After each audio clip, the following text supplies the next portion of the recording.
യുക്മ doctor Simons academy north west region കായികമേളയിൽ Wigan Malayali അസോസിയേഷന്റെ സമ്പൂർണ്ണ ആധിപത്യം.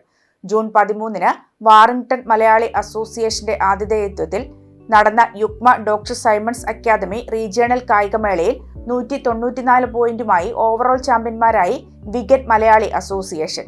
103 പോയിന്റ് നേടി മാഞ്ചസ്റ്റർ മലയാളി അസോസിയേഷൻ രണ്ടാം സ്ഥാനത്ത് എത്തിയപ്പോൾ കഴിഞ്ഞ വർഷത്തെ ചാമ്പ്യന്മാരായ ലിവർപൂൾ മലയാളി അസോസിയേഷൻ 84 പോയിന്റുമായി മൂന്നാം സ്ഥാനവും 64 പോയിന്റ് നേടി നോർത്ത് മാഞ്ചസ്റ്റർ മലയാളി അസോസിയേഷൻ 4ാം സ്ഥാനവും കരസ്ഥമാക്കി. കായിക താരങ്ങളുടെ വർണ്ണാഭമായ മാർച്ച് പാസ്റ്റ് ശ്രദ്ധേയമായി. യുക്മ national treasurer Shijo Varghese march past flag off ചെയ്തു.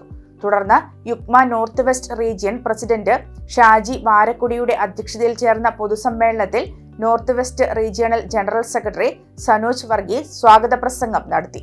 നോർത്ത് വെസ്റ്റ് റീജിയണൽ കായികമേളയിലെ വിവിധ മത്സര ഇനങ്ങളിൽ 1, 2, 3 സ്ഥാനങ്ങൾ നേടിയ മത്സരാർത്ഥികൾക്ക് ജൂൺ 20-ന് നടക്കുന്ന യുക്മ ദേശീയ കായികമേളയിൽ നോർത്ത് വെസ്റ്റ് റീജിയണിനെ പ്രതിനിധീകരിച്ച് പങ്കെടുക്കാനുള്ള അവസരം ലഭിക്കുമെന്ന് ഭാരവാഹികൾ അറിയിച്ചു.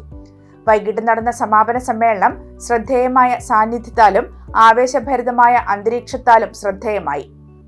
യുക്മ നാഷണൽ ജോയിന്റ് ട്രഷറർ പീറ്റർ താണോലിൽ മുഖ്യാതിഥിയായി പങ്കെടുത്തു.